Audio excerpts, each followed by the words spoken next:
Shalom et bonjour, chers bien-aimés. Je suis le frère parfait dans notre rubrique Ce que j'ai retenu de la parole. Et pour ce matin, ce que j'ai encore retenu, c'est que le diable, c'est un ennemi.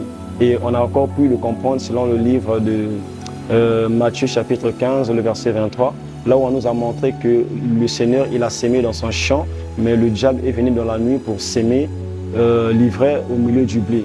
Et par les explications, on nous a encore montré que, en fait, le but du diable, c'est d'étouffer au fait le blé, de grandir, de germer dans son champ. Et ça, c'est ça la ruse du diable. Il vient comme un ennemi pour s'aimer de la nuit afin d'étouffer le travail que Dieu il a fait dans son champ. Et on nous a aussi expliqué que le champ, c'est le monde. Donc, quitte à nous de savoir que dans ce monde où nous sommes étant qu'enfants de Dieu, le diable aussi, il est venu dans la nuit, il a sémé. Donc, quitte à nous, les enfants de Dieu, d'avoir déjà cette connaissance pour savoir que nous sommes dans ce monde, mais nous ne sommes pas seuls parce que le diable, lui, il a aussi sémé dans ce monde où nous marchons.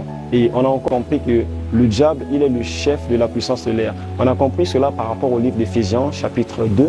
On a commencé à lire à partir du premier verset jusqu'au second verset pour nous emmener à comprendre que le diable, en réalité, c'est lui. Lorsque nous voyons les gens vivre selon le monde, lorsque nous voyons les gens se comporter d'une manière malsaine, on dit que c'est selon le prince de l'air, la puissance, en fait, celui qui leur conduit. C'est comme un train qui leur conduit à faire des choses qui ne s'attendent pas. Le serviteur de Dieu pouvait même dire que si tu montes dans un train, la direction qu'il prendra, c'est la direction qu'il va t'emmener. Donc, par rapport à la parole, ce que j'ai compris, c'est que le diable, il est rusé et il travaille de plusieurs manières pour emmener les enfants de Dieu à l'égarement. Donc, selon la mesure de grâce, j'ai encore pu saisir cela afin de ne pas être victime de la ruse de l'ennemi. Donc, voilà encore, selon la mesure de grâce, ce que j'ai retenu de la parole. Shalom, shalom et que Dieu vous bénisse.